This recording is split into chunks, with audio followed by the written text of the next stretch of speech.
सुंदर ते दान उभे विठेवर रे सुंदर ते दान उभे विठेवर रे करकटेवरी ठेवूनिया करकटेवरी ठेवूनिया तुळस्यार गणाकासे पितांबर तुळस्यार गणाकासे पितांबर करकटेवरी ठेवूनिया करकटेवरी ठेवूनिया तुळसी हार गणाकासे पितांबर तुळसी हार गणाकासे पितांबर आवडे निरंतर हेचे ध्यान आवडे निरंतर हेचे ध्यान तुळसी हार गणाकासे पितांबर तुळसी हार गणाकासे पितांबर आवडे निरंतर हेचे ध्यान आवडे निरंतर हेचे ध्यान तुळसी हार गणाकासे पितांबर तुळसी हार गणाकासे पितांबर मकर कुंडल तळपती श्रवणी मकर कुंडल तळपती श्रवणी मकर कुंडल तळपती श्रवणी मकर कुंडल तळपती श्रवणी कंठी कौस्तुभमणी विराजित कंठी कौस्तुभमणी विराजित तुळसी हार गणाकासे पितांबर तुळसी हार गणाकासे पितांबर कंठी कौस्तुभमणी विराजित कंठी कौस्तुभमणी विराजित तुळसी हार गणाकासे पितांबर तुळसी हार गणाकासे पितांबर आवडे निरंतर हेचे ध्यान आवडे निरंतर हेचे ध्यान तुळसी हार गणाकासे पितांबर तुळसी हार गणाकासे पितांबर आवडे निरंतर हेचे ध्यान आवडे निरंतर हेचे ध्यान तुळसी हार गणाकासे पितांबर तुळसी हार गणाकासे पितांबर कामने माझे सर्व सुख कामने माझे सर्व सुख कामने माझे सर्व सुख कामने माझे सर्व सुख कामने माझे सर्व सुख पायना श्रीमुख आवडीने पायना श्रीमुख आवडीने पायना श्रीमुख आवडीने कामने माझे सर्व सुख पायन ते मुख आवडीने पायन ते मुख आवडीने पायन ते मुख आवडीने तुळसी हार गणाकासे पितांबर आवडे निरंतर हेचे दान आवडे निरंतर हेचे दान आवडे निरंतर हेचे दान तुळसी हार गणाकासे पितांबर आवडे निरंतर हेचे दान आवडे निरंतर हेचे दान आवडे निरंतर हेचे दान आवडोपार कुमार जय विठोबार कुमार जय आवडोपार कुमार विठोबार कुमार जय विठोबार कुमार जय विठोबार कुमार जय विठोबार कुमार जय विठोबार कुमार जय विठोबार कुमार जय विठोबार कुमार कुमार जय विठोबार कुमार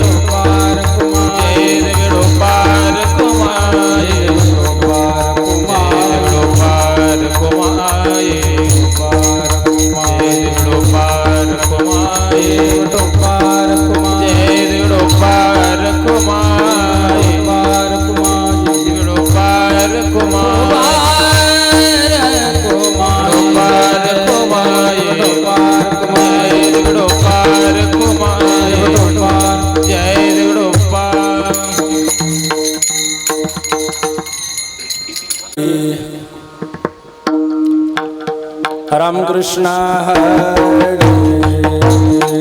हरे जय राम कृष्ण हरे जय जय राम कृष्ण हरे जय राम कृष्ण हरि जय जय राम कृष्ण हरे जय राम कृष्ण हरि जय जय राम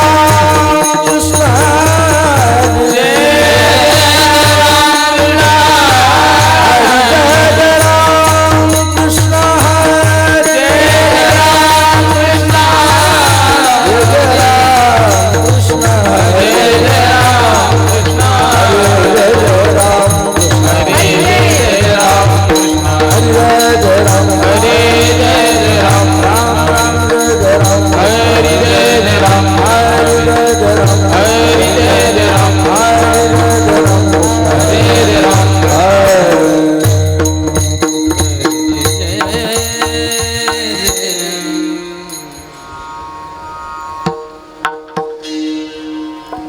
रूप पाहता लोचने सुख झाले वो साजने तोहा विठ्ठल बरवा तोहा माधव बरवा लोचने सुधारे ओ साधने तो विठ्ठल बरवा तो माधव बहुता सुकृताची जोडी म्हणून विठ्ठली आवडी तोहा विठ्ठल बरवा तोहा माधव बरवा सुकृताची जोडे म्हणून खरी आवडे तो विठ्ठल बरवा तो माधव बरवा सर्व सुखाचे आगर बाबर उमा देवीवर सर्व सुखाचे आगर रघुमा देवर सर्व सुखाचे आगर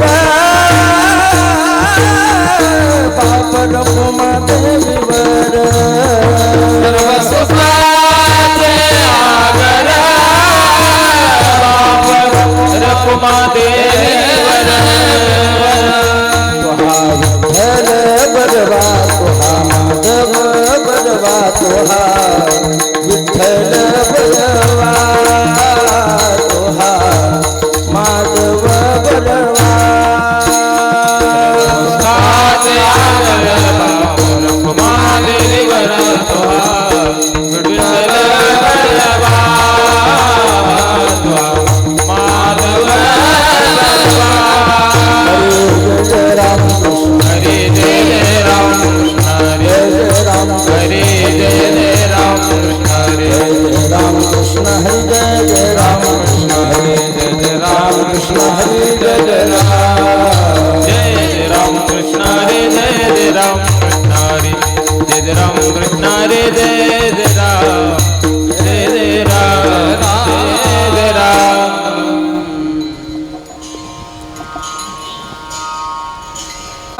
चित्ती मातेची आचे मातेची चित्ती हे मातेची आचे अवघी बालकाची व्याप्ती अवघी बालकाची अवघी बालकाची व्याप्ती अवघी बालकाची व्याप्ती अवघी बालकाची व्याप्ती अवघी बालकाची व्याप्ती देह विसरे आपुला देह विसरे आपुला देह विसरे आपुला देह विसरे आपुला जवळी घेताशी न गेला जवळी घेताशी न गेला जवळ घेतासी न गेला जवळ घेतासी न गेला जवळ घेतासी न गेला जवळ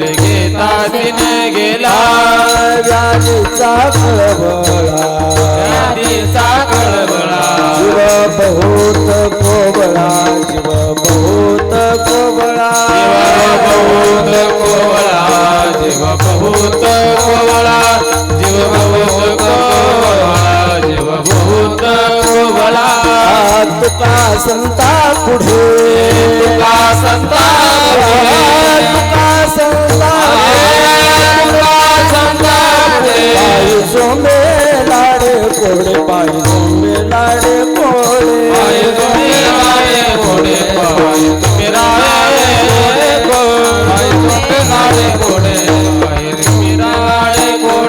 देह विसरे आपुला विसरे आपुला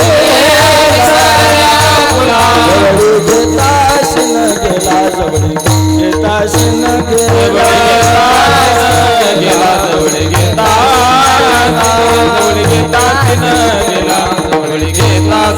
गेला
मातेची चिते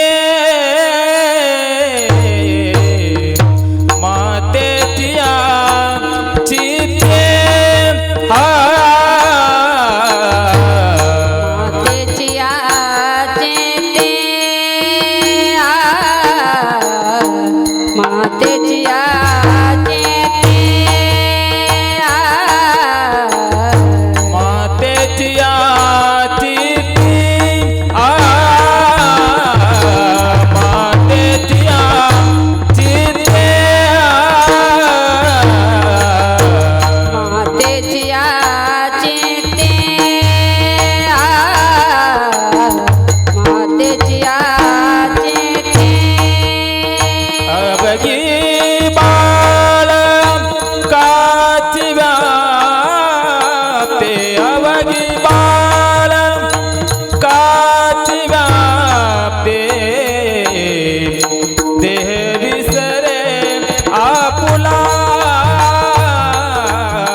देह विसरे आपुला देह विसरे आपुला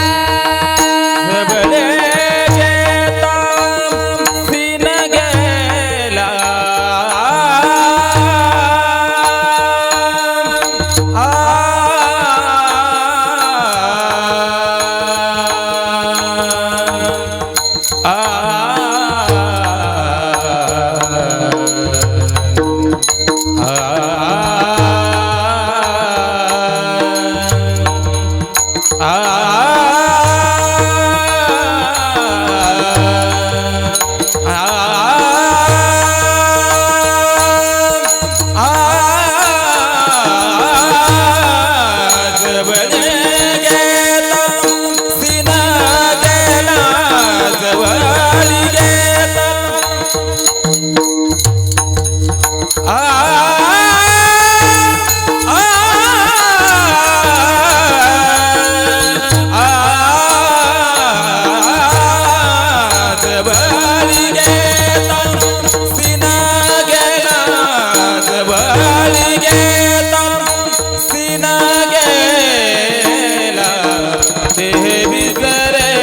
आपुला देह विसरे आपुला घेता सीन गेला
विठ्ठला विठ्ठला विठ्ठला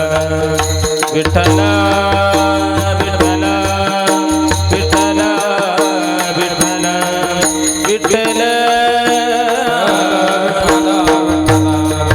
टाळी वाजवा विठ्ठल विठ्ठल म्हणा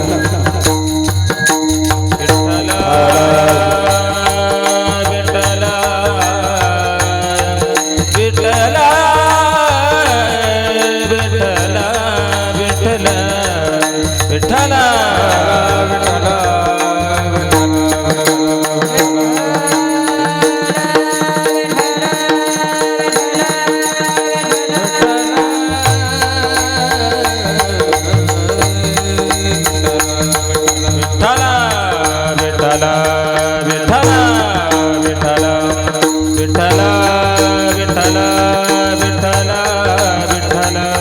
विठ्ठल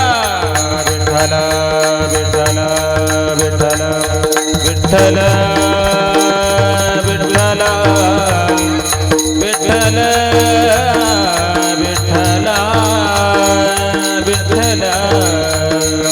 विठ्ठल विठ्ठल कुंडली कवरदा हरी विठ्ठल विठ्ठल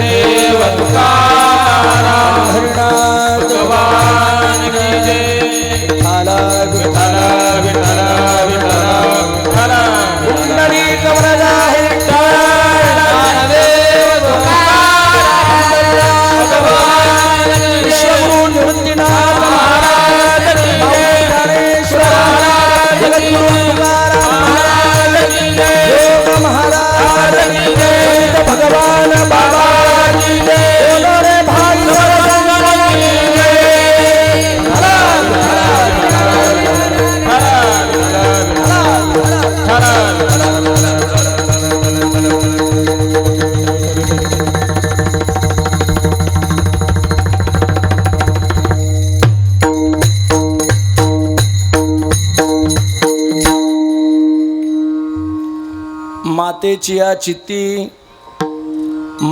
या चित्ती अवघी बालकाची व्याप्ती देह विसरे आपुला जवळी घेता शीन गेला दावी प्रेम भाते आणि अंगावरी चढते देह विसरे आपुला जवळी घेता शीन गेला तुका संता पुढे पायी झोंबे लाडे कोडे देह विसरे आपुला जवळी घेता शीन गेला पांडुरंगा करू प्रथम नमन पांडुरंगा करो प्रथम नमन पांडुरंगा करू प्रथम नमन पांडुरंगा करो प्रथम नमन दुसरे चरणा संताचे दुसरे चरण संतांचे दुसरे चरण संतांचे दान प्रमाण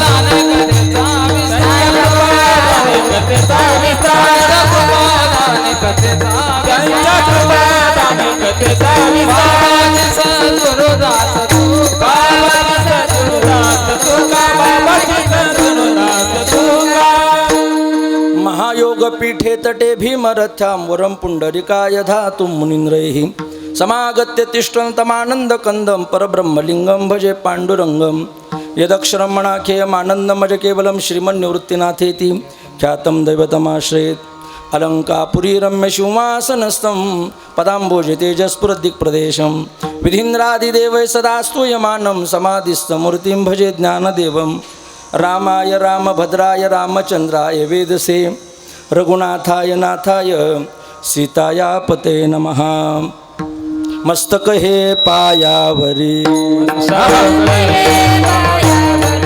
मस्तक हे पायावरी आवार करी संतांचा आवार करी संतांचा आवार करे संतांचा वार करे संतांचा वार करे मस्तक हे पायावरी आवार करे संतांचा यावार करी संतांचा वार करे संतांचा मस्तके पायावरे वार करे संतांचा या वार करे संतांचा वार करे संतांचा जयांची केलिया स्मरण होय सकळ विद्यांचे अधिकरण तेची बंधू श्रीचरण श्री गुरूंचे ते नमस्कारोनी आता मातेची या चित्ती अवघी बालकाची व्याप्ती देह विसरे आपुला जवळी घेता शीन गेला प्रस्तुत प्राप्त प्रसंगी संकीर्तनरूपी सेवेकरिता निवडलेला अभंग महाराष्ट्रातील सुप्रसिद्ध साधू जगद्गुरु श्री तुकोबारा यांचा 4 चरणाचा अत्यंत गोड असा अभंग आहे. या अभंगातून तुकाराम महाराजांनी संत महात्म्यांचं वर्णन करत असताना आईचं रूपक करून आईचं लक्षण सांगून समाजाला संतांची महती पटवून दिलेली आहे. विठाला विठाला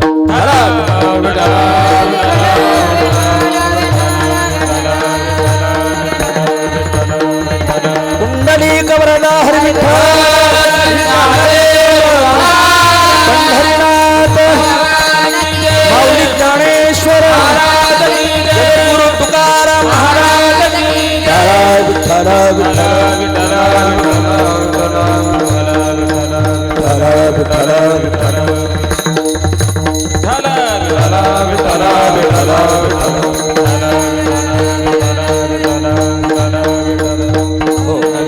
कीर्तन सेवेकरता प्रारंभ करण्यापूर्वी थोडा अल्प परिहार असा.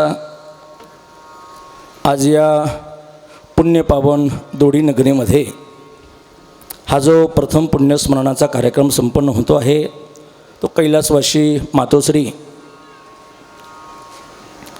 जिजाबाई शिवाजी आव्हाड या मातेच्या प्रथम पुण्यस्मरणानिमित्तानं आपण सर्व मंडळी या ठिकाणी उपस्थित आहोत.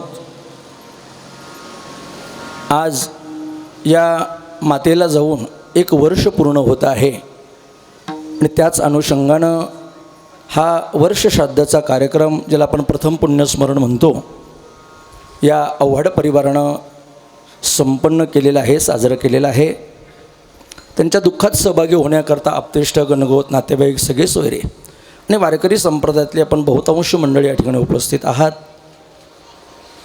त्यांचा शोकाकुल परिवार आहे. पती आहे श्री शिवाजी जयराम आव्हाड, मुलं आहेत रमेश शिवाजी आव्हाड, हे पोलीसमध्ये आहेत, आणि दुसरे चिरंजीव आहेत नितीन शिवाजी आव्हाड, हे आर्मीमध्ये आहेत.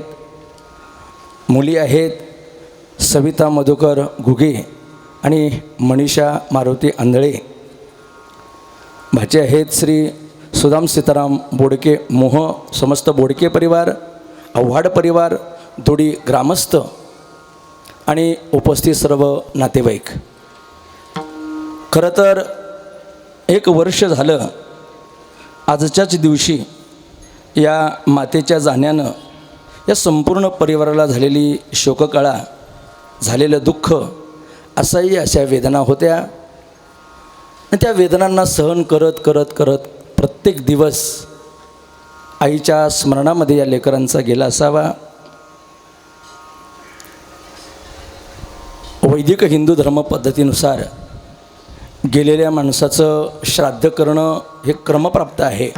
आणि म्हणून आज या परिवारानं शास्त्राला आणि शिष्टाचाराला धरून हा सेवेचा योग आपल्या जीवनामध्ये प्राप्त करून घेतला आहे. मी या कुटुंबाला मनापासून धन्यवाद देतो. आईने आणि वडिलांनी अशा सत्पुत्रांना जन्म द्यावा का जे सत्पुत्र समाजाच्या सेवेकरता कार्यरत असतील, देशाच्या सेवेकरता कार्यरत असतील. मला असं वाटतं शिवाजी पाटलांनी आणि जिजाबाईनं निश्चितच आपल्याला पोटी जी मुलं घातलेली आहेत ती मुलं समाजाच्या सेवेकरता घातलेली आहेत. विठाला विठाला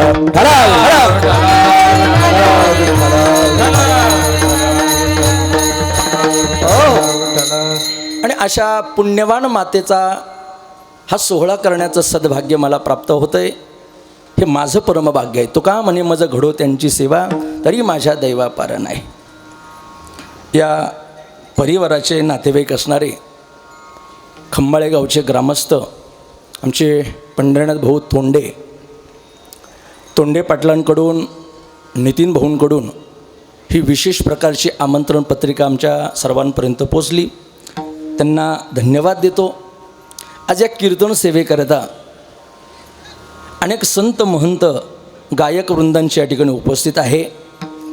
त्यामध्ये स्वामी सुरेशानंद गिरीजी महाराज, बाबांच्या स्थानावरती आधिपत्य असणारे परमपूजनीय गुरुवर्य श्री हरिभक्तीपरायण आमचे आंधळे बाबा या ठिकाणी आहेत. बाबांच्या चरणी नतमस्तक होतो.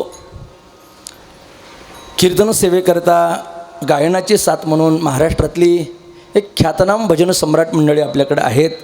त्यामध्ये भजन सम्राट श्री हरिभक्तीपरायण गोरक्ष महाराज गतीर आहेत. भजन सम्राट आमच्या मंगलताई गतीर आहेत.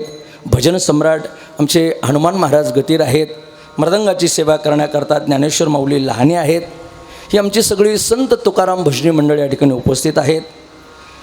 हा मुलींना शिकवण्याचा जो अट्टहास केलेला आहे, ही जी लेकरं घडवलेली आहेत ना, आम्ही ज्यांच्याकडून घडलो आहोत ना, ते आदरणीय प्रकाश महाराज गतीर यांच्यामुळे या ठिकाणी ही सगळी मंडळी तयार आहेत.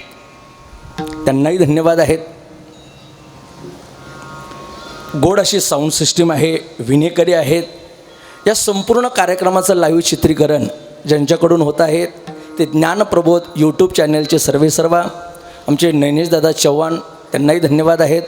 उपस्थित सर्वच ग्रामस्थ, भाविक, मायबाप आपल्या सर्वांच्या चरणी विनम्र भावानं अभिवादन करतो. काहीशा वेळामध्ये कार्यक्रमाला या ठिकाणी पूर्णविराम देतो. विठाला विठाला पुंडलिक वरदा हरी विठ्ठल श्री ज्ञानदेव पंढरीनाथ भगवान सज्जन हो, वर्ष श्राद्धाचा कार्यक्रम करणं हा एक दिवसाचा जरी असेल तरी त्याच्या पाठीमागं कुटुंबाचा अट्टाहास फार दिवसाचा असतो. त्यांनी केलेली मेहनत, त्यांनी केलेली धडपड, त्यांनी केलेले कष्ट आणि त्या कष्टाला गोंडस आलेलं फळ म्हणजे आजचा दिवस आहे. खरं तर एकीकडून पाहिलं तर हा दिवस दुःखाचाही आहे आणि एकीकडून पाहिलं तर हा दिवस सुखाचाही आहे. दुःखाचा कशामुळे असेल? या परिवाराला एक आई सोडून गेली म्हणून दुःखाचा आहे. आणि सुखाचा कसा आहे? या जीवाला अर्थात या मातेला आज भगवान परमात्म्याच्या चरणी विसावा मिळाला, ती आनंदाला प्राप्त झाली म्हणून सुखाचा आहे. विठाला विठाला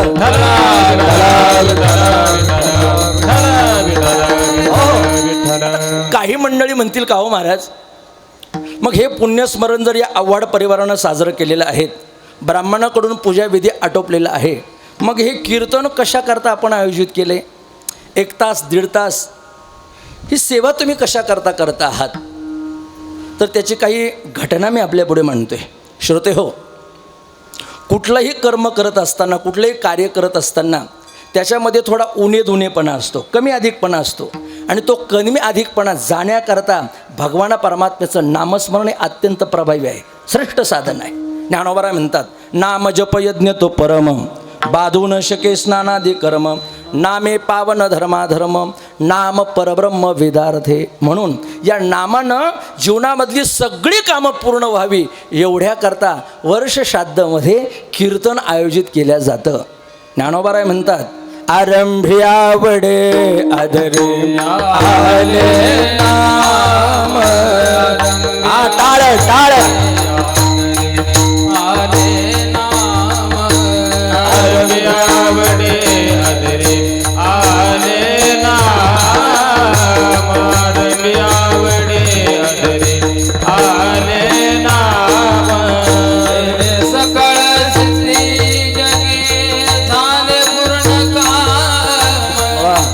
सकळ सिद्धी जगी आले पूर्ण काम.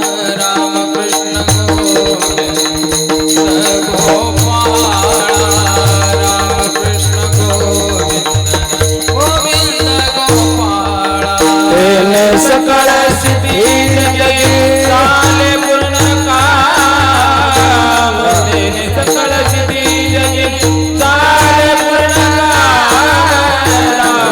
कृष्ण गोविंद गोपाळा, रामकृष्ण गोविंद गोपाळा.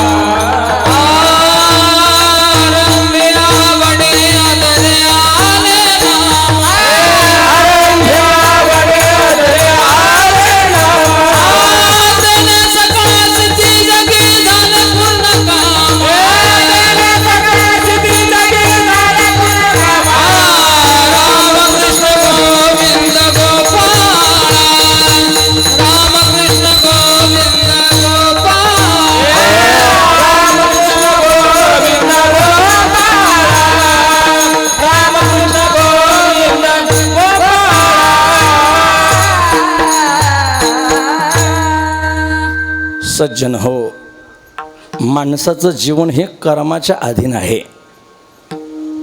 मृत्यू लोकामध्ये माणसाचा जन्म झाला, त्याला मरण हे अटळ आहे आणि त्याला कर्म हे अटळ आहे. लक्ष द्या. ज्ञानेश्वर महाराज म्हणतात, उपजेते नाशे नाशी लेते पुनरपी दिसे, हे घटिका यंत्र जैसे परिभ्रमेगा.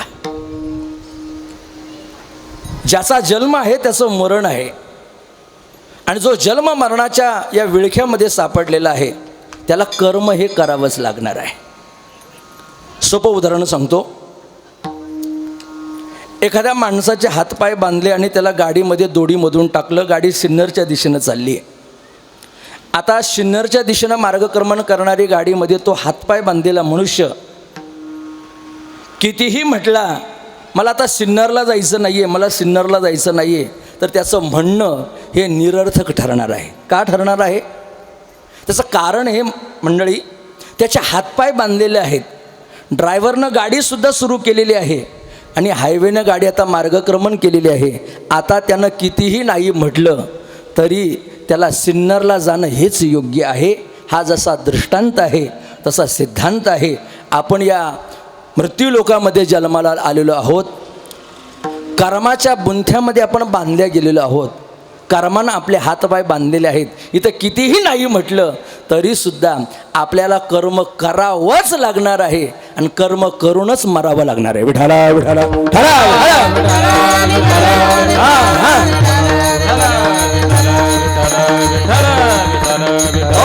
मग एक करावं माणसानं. वाट्याला आलेलं कर्तव्य कर्म करत भगवान परमात्म्याचं नामस्मरण करावं आणि आपल्या जीवनामधला शेवट गोड करावा.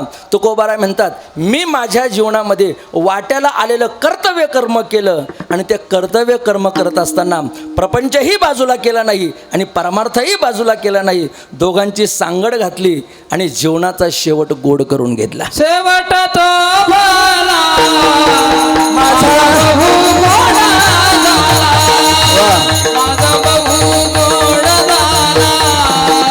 माझा बहु गोड झाला,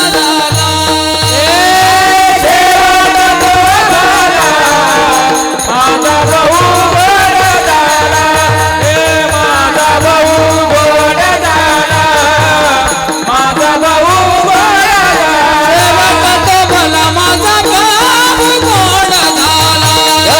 माझा बहु गोड झाला, माझा बहु गोड झाला. शेवट तो भला माझा बहु गोड झाला, माझा बहु गोड झाला. जगद्गुरु तुकाराम महाराज म्हणतात, मी माझा शेवट गोड केला. मला वाटतं आपल्या कीर्तनाची सुरुवात जर गोड होत असेल तर शेवट सुद्धा गोड होणार आहे. विठाला विठाला वैभव दादा, इंग्रजीमध्ये एक वाक्य, first impression is a last impression.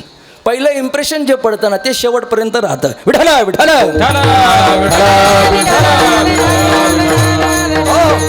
तुकोबारायांनी सुरुवातच अशी केली होती प्रपंचाला का त्यांनी प्रपंचामध्ये परमार्थ करून आपला शेवट गोड केला होता. असो, माणसाची धडपडसुद्धा, माणसाची धावपळसुद्धा शेवट गोड करण्यामध्येच आहे. आज या परिवारामधल्या एका मातेनं आपला शेवट गोड केलेला आहे. आपल्याला सुद्धा तिच्या पाठीमागं जायचं आहे. आपला शेवटसुद्धा त्याच पद्धतीनं गोड करायचा आहे. किती गोड झाला, किती गोड शेवट झाला आहे. सज्जन हो, अधिक मासाला आरंभ झाला आहे. या अधिक मासामध्ये जर त्या मातेचं पुण्यस्मरण येत असेल तर तिच्या जीवनामध्ये तिला अधिक अधिक फळ मिळेल असं आमचं शास्त्र सांगते. अधिकस्य अधिकम फलम हे पुरुषोत्तम मासाचं फळ आहे महाराज. याला मलमास म्हणतात, याला अधिक मास म्हणतात. आणि नाहीच कळालं तर ग्रामीण भाषेतल्या लोकांना याला धोंड्याचा महिना म्हणतात. कशाचा महिना? धोंड्याचा महिना किंवा जावयांचा महिना. अनेक नावांनी जरी हा नावारूपाला आलेला महिना असेल तरी या महिन्याकरता भगवान परमात्म्याने एक वरदान दिलेलं आहे. मलमासा, अरे तुला मी पुरुषोत्तम मास हे नाव देतोय. जो कोणी या मासामध्ये, या महिन्यामध्ये माझं नामचिंतन करेल, सततम कीर्तयंतो माम, या पद्धतीनं जो माझं स्मरण करेल निश्चितच त्याला अगणित पुण्याची प्राप्ती मी करून देईल. हे वरदान या अधिक मासाला आहे. विठाला विठाला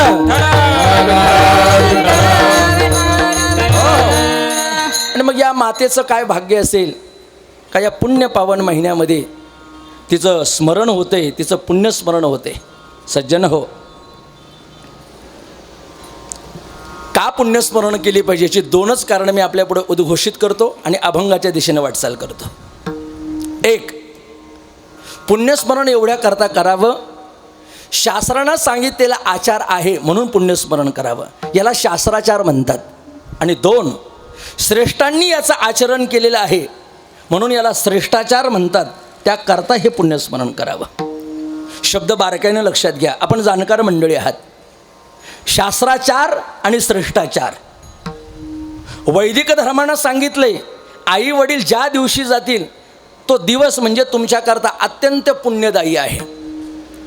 नाथ महाराज म्हणतात किंवा ज्ञानोबा ज्ञानेश्वरीमध्ये म्हणतात, नाथ महाराज म्हणतात, पुरुषाशी पर्वकाळ जन्मात जोडे एक वेळ, माता पित्याचा अंतकाळ ती धर्माची वेळ अतिपवित्र.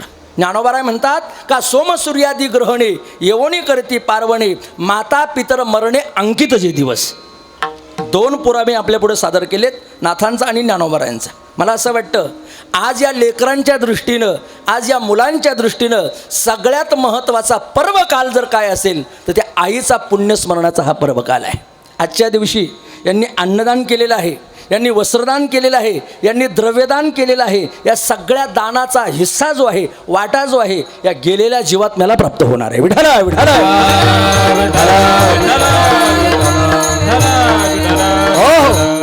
मला वाटतं आमच्या रमेश भाऊंना, नितीन भाऊंना, या संपूर्ण परिवाराला ही माता स्वर्गातून आशीर्वाद देत असेल. तुका म्हणे पितृ आशीर्वाद देती, तुका म्हणे पितृ आशीर्वाद देती, कल्याण इच्छिते तया कोळा, कल्याण इच्छिते तया कोळा. तुका म्हणे पितृ आशीर्वाद देती, तुका म्हणे पितृ आशीर्वाद देती, कल्याण इच्छिते तया कोळा, कल्याण इच्छिते तया कोळा. तुका म्हणे पितृ आशीर्वाद देती. स्वर्गातून पितर आशीर्वाद देतात ज्या लेकरांनी आई वडिलांचं पुण्यस्मरण केलं त्यांना, आणि नाही केलं तर महाराज म्हणतात आहा कटकटा करीती पितर वंशी दुराचार पुत्र झाला. म्हणून प्रत्येकानं आपल्या जीवनामध्ये माता पित्यांचं स्मरण केलं पाहिजे. 2 वाक्य अधोरेखित करतो. आमच्या गुरुवारांनी फार सुंदर सांगितलं होतं. म्हणे आई वडील जिवंत असतील तर त्यांची सेवा केली पाहिजे, आणि आई वडील जर गेले असतील तर त्यांचं स्मरण केलं पाहिजे. सोपं सांगू का जरा? जिवंतपणी करायची ती सेवा आणि गेल्यानंतर करायचं ते स्मरण. विठाला विठाला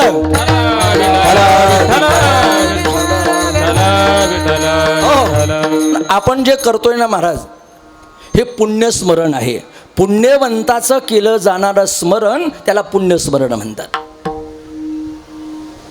याच निमित्तानं जगद्गुरु श्री तुकोबारायांचा अभंग निवडला आहे, जो आईच्या संदर्भामध्ये लागू पडणारा आहे.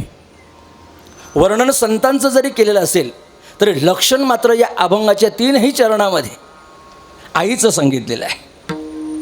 शेवटचं चरण आहे तुका संतापुढे पायी झुंबे लाडे कोडे. अर्थात संतांचं आणि माझं काय नातं आहे, आमचा काय संबंध आहे, या संबंधाचं प्रतिपादन करण्याकरता, दिग्दर्शन करण्याकरता श्री तुकोबारायांनी रूपक जे केलेलं आहे, दृष्टांत जो वापरलेला आहे, तो सामान्य जनजीवनामधल्या एका आईचा वापरलेला आहे. आईचा. सज्जन हो, माणसाचं जीवन हे देवाचा दर्शनाशिवाय अपूर्ण जीवन आहे. अपूर्ण असं म्हणतात. देवाचं दर्शन झालं म्हणजे मानवी जीवनाचं कल्याण झालं, आणि देवाचं दर्शन नाही झालं तर भिवंडी 100% होईल. विठाला विठाला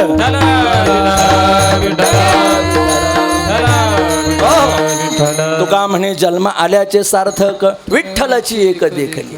पण का हो महाराज, आम्हाला जगामध्ये देव कोण दाखवेल, आम्हाला जगामध्ये देवाचं दर्शन कोण घडून आणेल?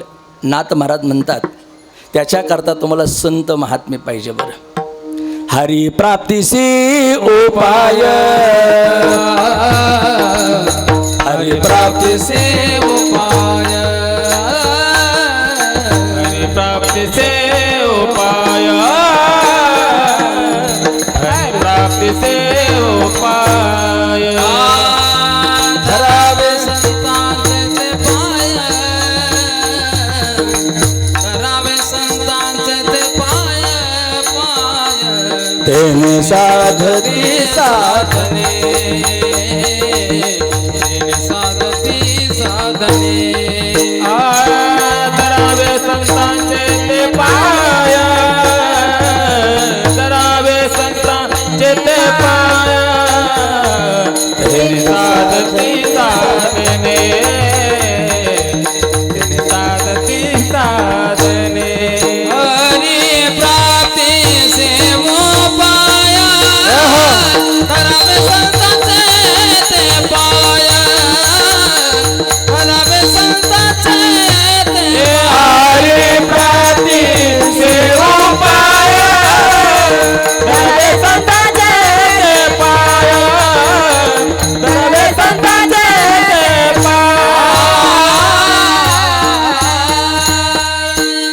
हरिप्राप्तीसी उपाय धरावे संतांचे ते पाय. संत महात्मे हे आपल्याला देवाचं दर्शन घडून आणतात. म्हणून महाराज म्हणतात आपण डायरेक्ट देवाकडे जाण्यापेक्षा संतांच्या मार्फत देवाकडे गेलो पाहिजे. जरा सोपं बोलू का? तुम्ही एरवी जरी देवाकडे गेले तरी तुम्हाला संतांची गरज पडणार म्हणजे पडणारच. याकरता उदाहरण जर पाहायचं ठरलं, पंढरपुरामध्ये भक्त शिरोमणी नामदेव महाराज होते. ज्या नामदेव महाराजांना देवाचा अखंड सांगात होता, लढीवाळ भक्त होते नामदेव महाराज, तरीसुद्धा पांडुरंग परमात्म्यानं सांगितलं, नामा अरे अजून तू बाबा कच्चा आहेस. जेव्हा आळंदीमध्ये त्या ठिकाणी परीक्षा घेण्यात आली आणि त्या परीक्षेमध्ये गोरोबा काकांनी परीक्षणाचं काम केलं, तेव्हा त्या सगळ्या संत सभेमध्ये गुरुकृपा नसल्यामुळे, संत कृपा नसल्यामुळे नामदेव महाराज हे कच्चे ठरले. परिणामी भगवान परमात्म्यानं त्यांना गुरु करण्याकरता सांगितलं, संतांना शरण जाण्याकरता सांगितलं. मला काय सांगायचं आहे, तुम्हाला देव जरी भेटला तरी तुम्हाला संतांची गरज आहे. माझं असं मत आहे, आपण डायरेक्ट देवाकडे जाण्यापेक्षा आपण संतांकडे गेलं पाहिजे. अजून सोपं बोलू का? स्वतःच्या मनानं गोळ्या खाण्यापेक्षा डॉक्टरला विचारून, मेडिकलवाल्याला विचारून गोळ्या खाल्ल्या पाहिजे. मनानं गोळ्या खाण्याचा प्रयत्न केला तर जीव जाण्याची शक्यता आहे. विठाला विठाला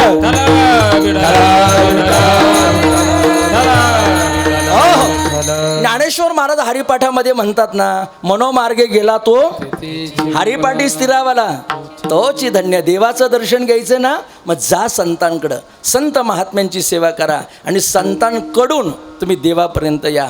महाराज म्हणतात अशा संतांचं आणि आमचं जे सख्यत्वाचं नातं आहे ना, ते आईचं आणि मुलाचं नातं आहे. महाराजांनी संतांना अनेक प्रकारची विशेषणं दिलेली आहेत. माझ्याकडं प्रमाणं भरपूर आहेत, वेळ मात्र कमी आहे. सज्जन हो, तुकोबाराय म्हणतात संत महात्मे आमच्याकरता कोण आहेत? तुम्ही संत माय बाप कृपावंत, कायमी पतित कीर्तिवानो. अरे ते कधी कधी जागवतात, कधी कधी शिकवतात आणि वेळ प्रसंगी ते आम्हाला सांभाळतात सुद्धा. जागवणं, शिकवणं आणि सांभाळणं या सगळ्या जबाबदाऱ्या संत महात्मे आमच्या जीवनामध्ये घेतात. कशाप्रमाणे? अरे व्यवहारामधली आई जशी लेकराला झोपेतून जागा करते, उठ बाळा शाळेची वेळ झाली तुझी, शाळा शिक, मोठा ऑफिसर हो, स्वतःच्या पायावरती उभा राहा, ही जागृती देण्याचं काम व्यवहारामध्ये आई करते. कधी कधी शिकवते सुद्धा. मुलगा जर काही वायात वागायला लागला तर आई त्याला शिकवते सुद्धा.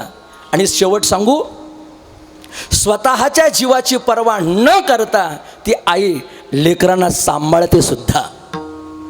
जागवणं, शिकवणं आणि सांभाळणं हे व्यवहारातल्या आईचं जसं लक्षण आहे, तशा परमार्थातल्या संत रूपी आईचं सुद्धा हेच लक्षण आहे. तुकोबाराय म्हणतात ती आईसुद्धा आम्हाला या सगळ्या जबाबदाऱ्या सांभाळून आमचं पालन पोषण करते. म्हणून संत महात्मे हे आम्हाला आईप्रमाणे आहेत. विठाला विठाला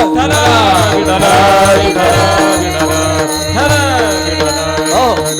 हे खरं सांगू का बाबा, माणसानं एकतर देवाजवळ आपला लढीवाळपणाचा हट्ट पूर्ण करण्याकरता जावं, नाही तर संतांकडे जावं. एकतर तुमचा हट्ट देव पूर्ण करील, नाही तर संत पूर्ण करतील. तुका म्हणे आम्ही मागावी लढीवाळी आणि पुरवावी आळी माय बापे. देव तुमचं काही कोड कौतुक जे आहे ते पूर्ण करू शकतो महाराज. हो, संत महात्म्यांचं कोड कौतुक देवानं पूर्ण केलं. पण एक सांगू का, देव जर कधी कधी आपल्यापासून दुरावला ना महाराज, तर जग आपल्याला जवळ करू शकत नाही. जसं आईच लेकराचा सांभाळ करते, पण कधी कधी आई जर लेकराला मारण्याकरता उठली तर जग नाही महाराज त्या लेकराचा स्वीकार करू शकत. महाराज म्हणतात माता कापी गळा मग कोण राखे बाळा. अरे मग त्या मुलाचा कोण सांभाळ करणार? देवाना जर तिरस्कार केला तर जग आमचा पुरस्कार कधी करेल? विठाला विठाला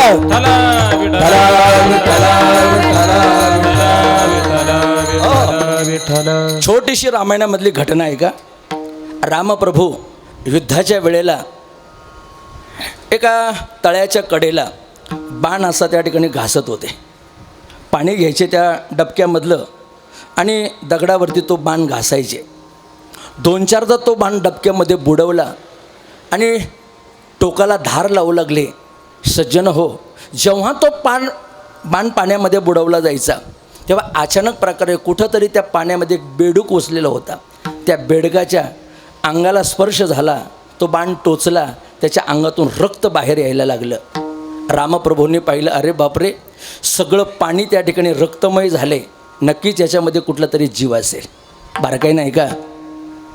जेव्हा त्या बाणाकडं पाहिलं, त्या पाण्याकडं पाहिलं, रामप्रभू म्हटले आपल्याकडून कुठल्या तरी जीवाला इजा झाली. सहज हात घातला डबक्यामध्ये आणि बाहेर काढलं त्या प्राण्याला, तर ते बेडूक होतं. रामप्रभू त्या बेडकाबरोबर संवाद साधतायत. का रे दादा, हे बेडूक दादा, अरे तुझ्या पोटाला बाण लागला, माझा बाण टोचला, तरीसुद्धा तू त्या ठिकाणी काही बोलला नाही, ओरडला नाहीस, किंचाळला नाहीस. मी बाण काढला असता ना, बाजूला केलं असतं ना. त्यावेळेला त्या बेडकानं दिलेलं उत्तर आहे ना, अत्यंत महत्त्वाचं आहे. तो बेडूक म्हणतो, रामप्रभू, जगानं जर बाण टोचला असता तर जगाची तक्रार मी तुमच्यापर्यंत पोचवली असती, पण आज तुम्हीच बाण टोचायला लागले, आता मी तक्रार तरी कोणाकडे नेऊ? कोणाकडे तक्रार न्यायची आता? माता कापे गळा तेथे कोण राखे बाळा. अरे देवच जर त्या ठिकाणी मारायला लागला तर कसं होणार? देव नेहमी कृपा करतो, पण आपण मात्र देवाची भक्ती केली पाहिजे. संत कृपा करतात, आपण संतांच्या सेवेमध्ये रत झालं पाहिजे. तनु मनो जीवे चरणासी लागावे, अगरबत्ता करावे दास्य सकळ. या सगळ्या बाबी आपण ज्ञानेश्वरीतल्या पाहून घ्या. तुकोबाराय म्हणतात, मी संतांचा दास झालो, आम्ही किंकर संतांचे दास, संत पदवी नको आम्हास. इतकं त्या ठिकाणी सेवेचं रत जगद्गुरु तुकोबारांनी आपल्या जीवनामध्ये घेतलं. महाराज संत सेवेकरता आपलं अंग झोकून देऊ लागले. उलट पक्षी तुकोबारांच्या गाथ्यामध्ये अशी प्रमाण आलीत, मंडळी, जो कोणी संतांच्या सेवेमध्ये आणि आई वडिलांच्या सेवेमध्ये चुकारपणा करेल, महाराज म्हणतात त्याची नजरसुद्धा आमच्यावर पडायला नको आहे. संत सेवेशी अंग चोरी दृष्टी न पडवता यावर, त्याच्यावर आमची दृष्टी पडू नये, त्याच्यावर आमची नजरही पडू नये. तो दूर राहिला पाहिजे आमच्यापासून. आणि ज्यानं आईवडिलांच्या सेवापासून चुकारपणा केला त्याची सुद्धा नजर आमच्यावर पडू नये. याचा अर्थ असा आहे, ज्ञानेश्वर महाराज म्हणतात, आईवडिलांची सेवा केली पाहिजे, साधू संतांची सेवा केली पाहिजे. सकळ तीर्थाची हे धुरे, जे का माता आणि पितरे, तया सेवेशी कीर शरीरे लोण कीजे.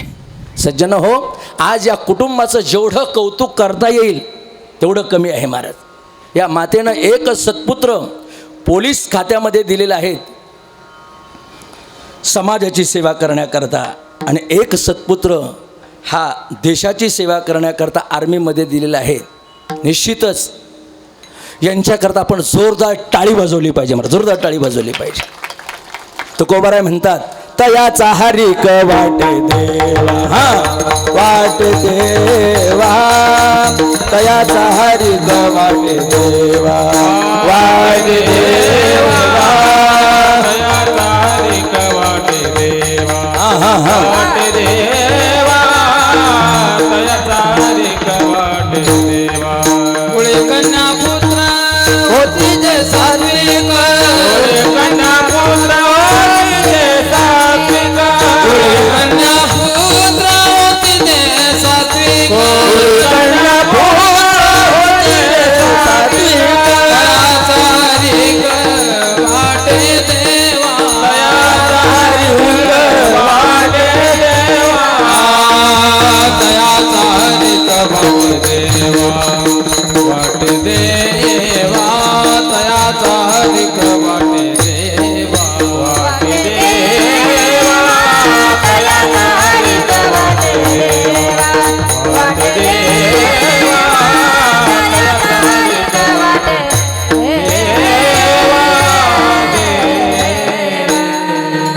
अशा लेकरांची सेवा करण्यामध्ये जगद्गुरु तुकोबारायांना जर स्वारस्य असेल, आनंद वाटत असेल, देवाला जर त्या ठिकाणी आनंद वाटत असेल, तर आपल्यासारख्या जीवाला का आनंद वाटू नये?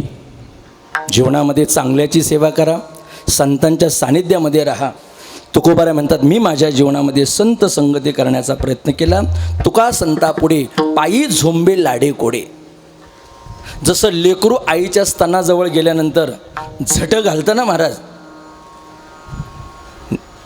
तुकोबाराय म्हणतात आम्ही सुद्धा आमच्या या संतांपुढे अशी झट घालण्याचा प्रयत्न करतो. का तानियाचे लागता झटी, तेने अधिकची पाना फुटी, रोषे प्रेमे दुनवटे पडियंत याचे. श्रोते हो, अरे वासरानं गाईच्या कासेला जर अशा हुमळ्या मारल्या ना महाराज, ढुसणी मारली ना, तर ती ढुसणी मारण्यामध्ये सुद्धा त्या गाईला जसा पाना फुटतो ना महाराज, तसं आईजवळ लेकरू गेल्यानंतर सुद्धा त्या आईला त्या ठिकाणी प्रेम निर्माण होतं.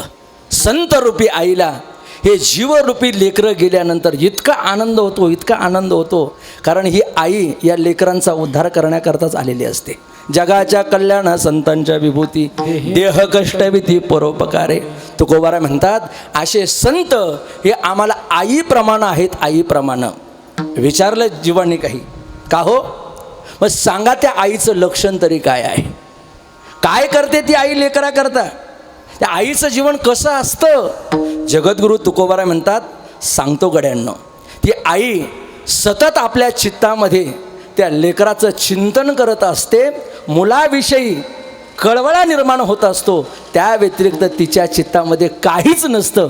पहिलं चरण, मातेचे याचे ते,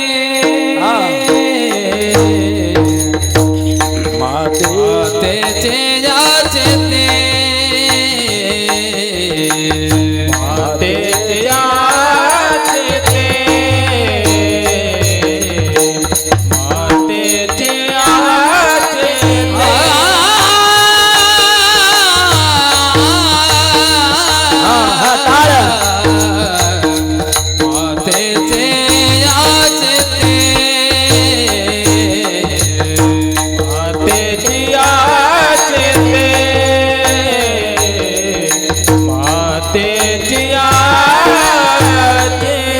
अवघे बाळकाची व्याप्ती, अवघे बाळकाची व्याप्ती, देव विसरे आपुला, देव विसरे आपुला. अवघे बाळकाची व्याप्ती, अवघे बाळकाची व्याप्ती, देव विसरे आपुला, देव विसरे आपुला. मातेची याचती, अवघी बाळकाची व्याप्ती, अवघी बाळकाची व्याप्ती, अवघी बाळकाची व्याप्ती. मातेची याचती, अवघी बाळकाची व्याप्ती, अवघी बाळकाची व्याप्ती, अवघी बाळकाची व्याप्ती. अभंगाच्या पहिल्या चरणात जगद्गुरू तुकोबाराय आईचं लक्षण सांगण्याकरता सुरुवात करतात. श्रोते हो, मातेची या चित्ती अवघी बाळकाची व्याप्ती.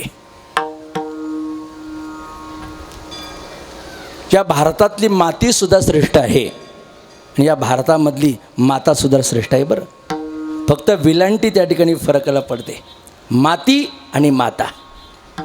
असं म्हणतात, रामप्रभू 14 वर्षाचा वनवास भोगून परत आल्यानंतर जेव्हा पहिलं दर्शन कुणाचं घेत असतील तर ते आपल्या आईचं दर्शन घेत आहेत आणि आपल्या धरत्रीचं, मातेचं दर्शन घेत आहेत. विचारलं कुणीतरी त्यांना, बाबा का तुम्ही या धरतीचं दर्शन घेता, का तुम्ही या मातीचं आणि मातेचं दर्शन घेता. त्यावेळी रामप्रभूंच्या मुखातले शब्द आहेत, जननी जन्मभूमिश्च स्वर्गादपि गरीयसी. मला जन्म देणारी आई आणि जन्म देणारी माती ही स्वर्गाही पेक्षा श्रेष्ठ आहे. विठाला विठाला हो.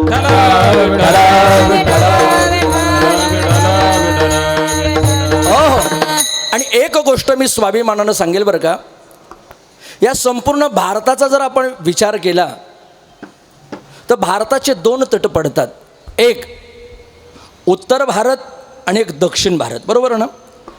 या नाशिकमध्ये जी गंगा गोदावरी नदी निर्माण झालेल्या आहेत, ब्रह्मगिरीपासून जिचा उगम झालेला आहे, ती गौतमी गंगा जेव्हा प्रवाहित झाली, वाहत निघाली, तेव्हा या गंगेनं या भारताचे 2 तट पाडून दिले, 2 प्रकार पाडून दिले.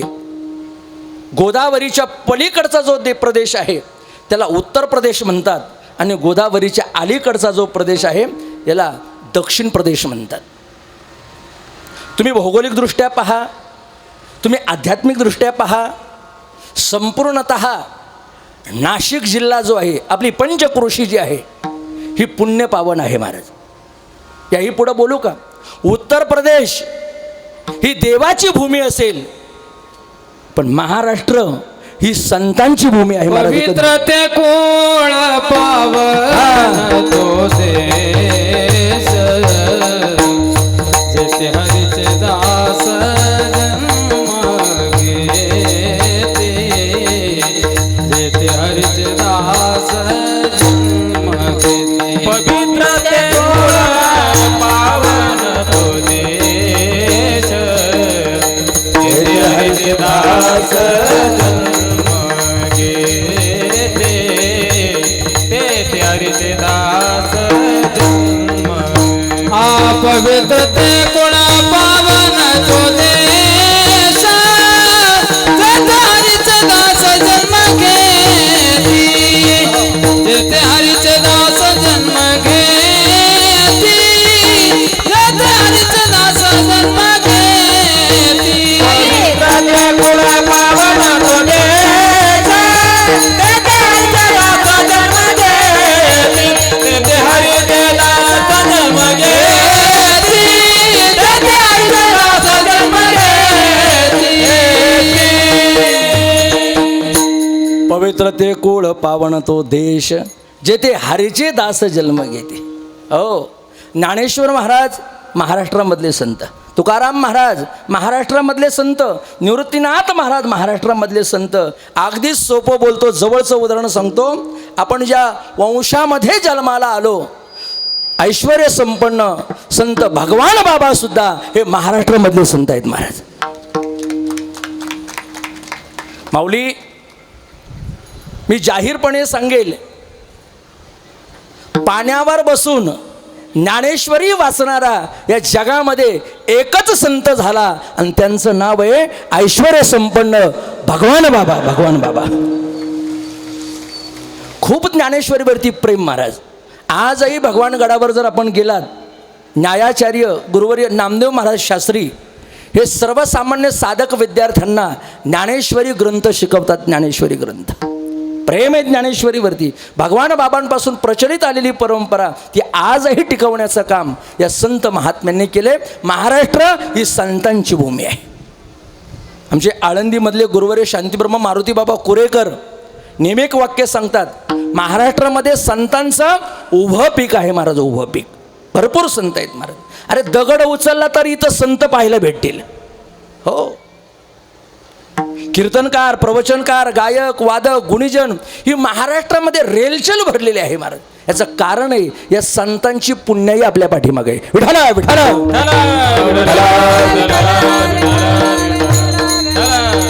हो, अशा संतांचं वर्णन करताना दृष्टांत कुणाचा दिला पाहिजे, तर दृष्टांत सुद्धा त्याच तोला मोलाचा असावा. सगळ्यात जवळचं नातं जर माणसाला कोणतं असेल तर ते आईचं आणि मुलाचं आहे. आता मी सोपं बोलणार आहे. अजून स्त्रीकडं भरपूर प्रकारची नाती आहेत महाराज. स्त्री कधी मुलगी होते, स्त्री कधी बहीण होते, स्त्री कधी पत्नी होते, तर स्त्री कधी आई होते. अशा विविध नात्यांनं जिचं जीवन घडलेलं आहे तिला स्त्री म्हणतात. सज्जन हो, आजही महिला या थोड्याफार प्रमाणात का होईना पारतंत्र्यामध्ये आपल्याला पाहायला भेटतात. स्वतंत्रता आहे महिलांना, नाकारत नाही आपण लोकशाहीमध्ये जगणारी माणसं आहोत. आपल्या भारतीय लोकशाहीनं सध्या महिलांना खूप चांगल्या प्रकारचे दिवस आणून दिलेले आहेत. आताची महिला जी आहेत ही पुरुषाबरोबर प्रत्येक क्षेत्रामध्ये काम करत आहे. असं एकही क्षेत्र नाही का त्या क्षेत्रामध्ये स्त्रीचा तुम्हाला हातभार पाहायला भेटणार नाही. प्रत्येक क्षेत्रामध्ये, मग ते परमार्थिक क्षेत्र असू द्या, शैक्षणिक असू द्या, राजकीय असू द्या, सामाजिक असू द्या, कुठल्याही क्षेत्रामध्ये महिला आहे महाराज. मी तुम्हाला विचारतो, महिला डॉक्टर असू शकते, आहे ना डॉक्टर महिला? महिला पोलीस आहे, महिला सरपंच आहे, महिला आमदार आहे, महिला खासदार आहे, महिला मंत्रीसुद्धा आहेत, महिला राष्ट्रपतीसुद्धा आहेत महाराज. मी तर असं म्हणतो, यत्र नारीस्तु पूज्यन्ते तत्र रमन्ते देवतः. आमचं शास्त्र असं सांगतंय, जिथं स्त्री शक्तीचा सन्मान आहे तिथं देवी देवतांचा वास आहे. अरे या महाराष्ट्राला छत्रपती शिवाजी महाराजांचा प्रदेश म्हणतात आणि राजांना ज्यांनी जन्म दिला त्या जिजाऊ होत्या महाराज, जिजाऊ. मला वाटतं ती एक जिजाबाई होती आणि आज आव्हाड परिवारामध्ये ही एक जिजाबाई आहे. विठाला विठाला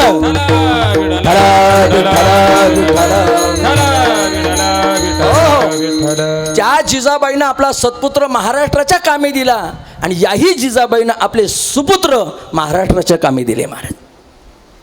असं म्हणतात, जननी जने तो भक्त जने या दाता या शूर, नाही तो जननी वांज बली क्यू गमाये नूर.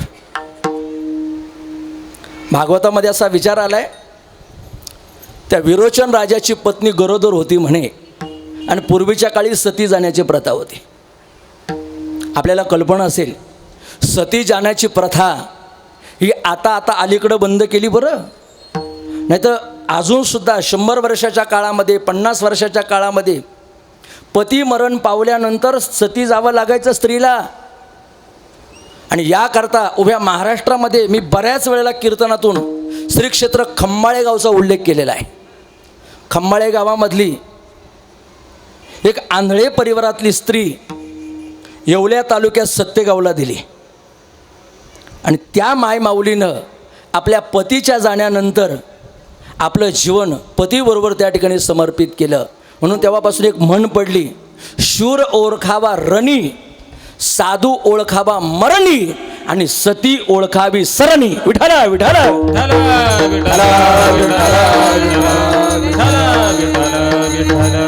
हो, त्या मातेचं 2ही गावामध्ये मंदिर आहे. हो बाबा, सत्यगावलाही मंदिर आहे आणि आपल्या श्री क्षेत्र खंबाळे गावामध्ये सुद्धा मंदिर आहे, सतीचं मंदिर. महिलांनो,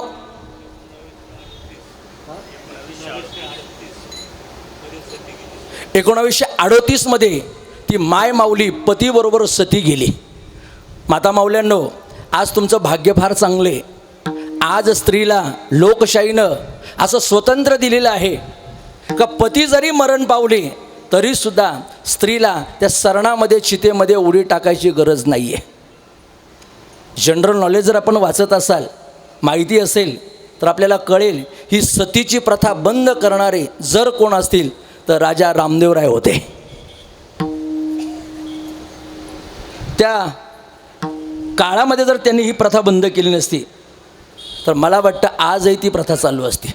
अहिल्याबाई होळकरांनी सुद्धा याला प्रतिकार केला, सावित्रीबाई फुलेंनी याला प्रतिकार केला आणि म्हणून आज आमच्या महिला मुख्यमंत्र्यांच्या लाडक्या बहिणी झाल्या महाराज. अन्यथा ही सतीची प्रथा जर चालू असती तर कदाचित आपल्याला हा सुवर्णयोग पाहायला भेटला नसता. उपकार आहेत त्या राजा राममोहन रायांचे, उपकार आहेत अहिल्याबाई होळकरांचे, उपकार आहेत सावित्रीबाई फुलेंचे. ज्या सावित्रीबाई फुलेंनी पुण्यामध्ये पहिली महिलांकरता शाळा ओपन केली. महात्मा फुलेंनी आणि सावित्रीबाई फुलेंनी दोघांनी मिळून शाळा ओपन केली, उघडली आणि आता महिला सक्षम झाल्यात, प्रत्येक क्षेत्रामध्ये कार्यरत, ॲक्टिव्ह झाल्या महाराज. मी कशाकरता हा विस्तार केला आहे? स्त्री अनेक भूमिका आपल्या जीवनामध्ये बजावू शकते आणि याही पुढं सांगल, माणसाचं जीवन कितीही परिपूर्ण असू द्या, पण ते परिपूर्ण जीवन अपूर्ण कशानं ठरत असेल तर स्त्रीमुळं अपूर्ण ठरतं. विठाला विठाला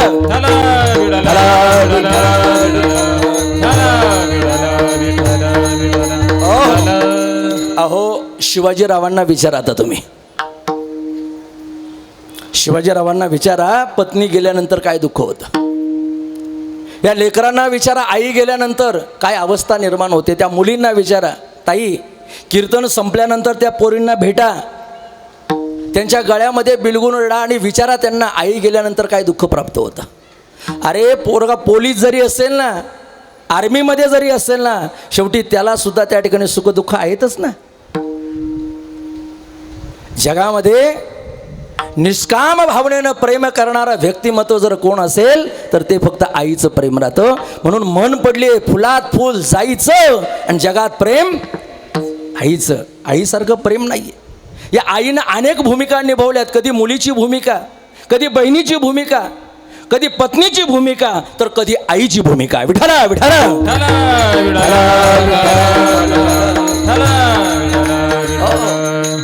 तुम्हाला खरंच सांगू का, महिला फार परतंत्र्यामध्ये असते महाराज. लहानपणी ती आई बापाच्या धाकामध्ये असते. कोणाच्या धाकामध्ये असते? आई वडिलांच्या धाकामध्ये.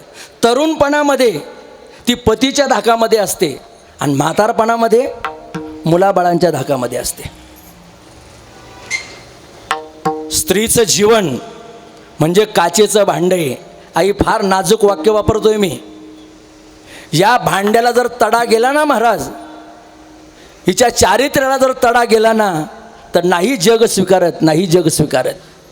तुमची काच फुटली तर काच कशीही त्या ठिकाणी तुम्ही जॉईन करू शकता, परंतु स्त्रीचं जीवन जर त्या ठिकाणी फुटलं, कलंकित झालं, तर परत ते कशानं जॉईंट होत नाही आहे. रामायणाचा आदर्श पुरावा आहे. अरे याच नाशिक पंचवटीमध्ये सीतामाई रामप्रभूबरोबर आली होती. 14 वर्षाचा वनवास भोगला, पण खरी सीता लंकेमध्ये गेली नव्हती. ती खरी सीता जमिनीमध्येच होती. अध्यात्म रामायण असं सांगते. मायावीर रावण खोट्याच्या नादी लागला होता. सीता खोटी होती, खरी सीता गुप्त केली होती. रामप्रभूनं जेव्हा लंकेवर विजय प्राप्त केला, पुन्हा आले, तेव्हा खऱ्या सीतेला घेऊन मग लंकेमध्ये गेले होते. खरी सीता लंकेमध्ये गेली नव्हती असं अध्यात्म रामायण सांगतंय. परंतु समाज आहे, लोक आहेत, लोकांच्या बोलण्याला कोणी हात लावू शकत नाही आहे. त्या अयोध्या नगरीमध्ये एक धोबी, एक परीट पुढं आला आणि रामप्रभूंना म्हटला, रामा अरे मी तुझ्यासारखा नाही आहे. आमच्या पती पत्नीचं भांडण होत असेल, पण मी असं पत्नीला परत घरात आणू शकत नाही आहे. 6 महिने लोकांच्या घरी ठेवायची आणि परत बायको घरी आणायची, हे माझं जीवन नाही आहे म्हणे. रामप्रभूनं तेवढा शब्द ऐकला आणि गरोदर असणाऱ्या स्थितीला पुन्हा रथात बसवलं आणि अरण्यामध्ये सोडून दिलं. स्त्रीला फार दुःख भोगावं लागतं, लोकांचा फार त्रास सहन करावा लागतो महाराज तुम्हाला. आजही जेवढा महिलेला त्रास आहे ना महाराज, तेवढा पुरुषाला त्रास नाही. मी पटवून देतो तुम्हाला. अरे आपण सकाळी जर विचार केला तर लगेच आपण सिन्नरला जाऊ शकतो. कोणालाही विचारायची गरज नाही, परवानगी घ्यायची गरज नाही. पण ज्या वेळेला आमच्या माय माऊलीला घरातून बाहेर पाऊल टाकायचं असेल, पहिल्यांदा तिला पतीला विचारावं लागतं, तिला मुलांची आज्ञा घ्यावी लागते, स्वयंपाक पाणी धुणं भांडी सगळं करावं लागतं आणि मग तिला घराच्या बाहेर पाऊल टाकावं लागतं. मी कशाकरता बोलतोय? या जिजाबाईनं जीवनामध्ये सगळं केलं हो, सगळं केलं. कधी मुलीची भूमिका निभावली असेल, कधी पत्नीची भूमिका निभावलेली असेल आणि जाता जाता आईसारखं प्रेम या लेकरांना देऊन गेली असेल. धन्य माय माऊली आहे ती. विठाला विठाला विठ्ठला विठ्ठला विठ्ठला विठ्ठला विठ्ठला विठ्ठला विठ्ठला. धन्य त्याची माय प्रसवली, धन्य त्याची माय प्रसवले, धन्य त्याची माय प्रसवले, धन्य त्याची माय. हा नारायण गाय, नारायण जाय, धन्य त्याची माया प्रसवली, धन्य त्याची माया प्रसवली. धन्य त्याची माया प्रसवली, धन्य त्याची माया प्रसवली. धन्य आहे ती आई, धन्य त्याची माय प्रसवली. त्या आईनं अशा चांगल्या सत्पुत्रांना जन्म दिला असेल तर धन्यवाद आईलाही आहेत आणि धन्यवाद बापालाही आहेत. पण आज मला आईबद्दल, स्त्रीबद्दल जास्त बोलायचं आहे. सज्जन हो, सरणावर जाण्याकरता सुद्धा तयारी होते तिची. सरणावर पती मेल्यानंतर जिवंत चितेमध्ये उडी टाकते ती सती आहे महाराज. लक्षात ठेवा. याकरता शिन्नरमधलं खंबाळे गावाचं उदाहरण मी तुमच्या पुढं सांगितलं. हो, कालपर्यंत या प्रथा बंद झाल्या, चांगली गोष्ट आहे. परंतु आजही स्त्रीचं जीवन पुरुषाशिवाय अपूर्ण आहे आणि पुरुषाचं जीवन स्त्रीशिवाय अपूर्ण आहे. जरा नाजूक वाक्य बोलू का? 3 गोष्टी आश्रयाशिवाय जगू शकत नाही असं शास्त्र सांगते. विना आश्रयेन शोभन्ते पंडिता वनिता लता. ब्राह्मणाला गावाचा आश्रय पाहिजे तर तो ब्राह्मण आपला उदरनिर्वाह करू शकतो. हो, वेलीला मांडवाचा आधार पाहिजे तर ती वेल सुंदर प्रकारे सुशोभित दिसू शकते. आणि स्त्रीला पुरुषाचा आधार पाहिजे तर तिचं जीवन परिपूर्ण होऊ शकतं, अन्यथा नाही आहे. याही पुढं बोलू का? पती गेले आणि पत्नी असेल तर ती लेकरांकडे पाहून कसंही जीवन घालवते महाराज. पण पत्नी जर गेली आणि पती जर असेल ना तर पत्नी वाचून पतीचं जीवन इतकं अपूर्ण होऊन जातं, इतकं अपूर्ण होऊन जातं का ज्या मनातल्या गोष्टी आहेत ना महाराज, त्या लेकरांना नाही सांगता येत, त्या सुनेला नाही सांगता येत, त्या मुलीला नाही सांगता येत. त्या गोष्टी फक्त पत्नीलाच सांगायच्या असतात. जावे त्याच्या वंशा तेव्हाकडे. माऊली, अगदी नाजूक आणि हळवं उदाहरण सांगतो मी तुम्हाला. शिवाजीरावांना जर आंघोळ करताना पाठ घासावीशी वाटत असेल ना तर पाठ घासण्याकरता हक्कानं बायकोला जो सांगत होता ना महाराज, पत्नीला जो अधिकारानं सांगत होता, तो आता लेकरा बाळांना सांगू शकत नाही. मुलं सेवेकरी आहेत, मुलं वडिलांची सेवा करतील, परंतु तो हक्क मात्र जो पत्नीवरती होता ना तो आता नाही राहिला. या सामाजिक घटना असतात, तो दैनंदिन जीवनामधल्या घटना असतात. या माणसाला कळून घेतल्या पाहिजे स्त्री किती उपयोगी आहे. आज तुकोबारायांनी तिला एका आईची उपमा दिलेली आहे. मी मुलीपासून सुरुवात केले, एक एक नातं मी तुम्हाला सांगतो महाराज स्त्रीचं. पहिलं मुलीचं नातं आहे. अहो, लहानची मोठी कधी मुलगी होऊन जाते हे बापालाही कळत नाही, आईलाही कळत नाही. हे आमची लेकरं आहेत पाय इथं. माझी छोटी मुलगी आहे, आत्ता महाराज 6 वर्षाची झाली, भर दिवशी आम्हाला कळतसुद्धा नाही. 18 वर्षाची कधी होईल हे आम्हाला सुद्धा कळणारही नाही. आणि 2 मिनटामध्ये जेव्हा ती हा मांडव सोडून, लग्न मंडप सोडून जेव्हा निघून जाईल ना महाराज, तेव्हा आईच्या आणि बापाच्या डोळ्याला धारा लागतील. मुलीचं जीवन फार नाजूक जीवन असतं. चला पुढे. बहिणीचं जीवन, बहिणीचं जीवन. ताई, बहीण आणि भावाचं प्रेम हे अतूट नातं, हे अतूट नातं या भारतीय संस्कृतीमध्ये आणि परंपरेमध्ये शास्त्रानं सांगितलेलं आहे. आज मला स्वाभिमान वाटतोय, माझ्या कीर्तनामध्ये माझी बहीण आज मला साथ करते आहे, याचा मला सार्थ स्वाभिमान आहे महाराज. ज्ञानेश्वर महाराजांना जशी मुक्ताबाई होती तशी आज मला असेल, गोरख महाराजांना असेल, हनुमान महाराजांना, माऊलींना, वैभवदादा, आपल्या सगळ्यांना ही भगिनी आहे. कधी कधी ज्ञानेश्वर महाराजांचं जर चुकलं तर मुक्ताबाईनं समजूत काढावी, तशी आमची समजूत काढण्याकरता आणि आम्हाला प्रेम देण्याकरता आमची मंगलताई आहे. विठाला विठाला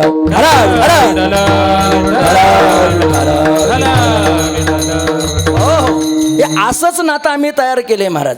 आमची प्रियंकाताई इथं आहे, आमची मंगलताई तर गेली. या परिवारामधली अजून एक मुलगी होती मंगलताई. या भगिनींकडे जर पाहिलं, या ताईंकडे जर पाहिलं तर आम्हाला बहीण भावाचं प्रेम कळतं.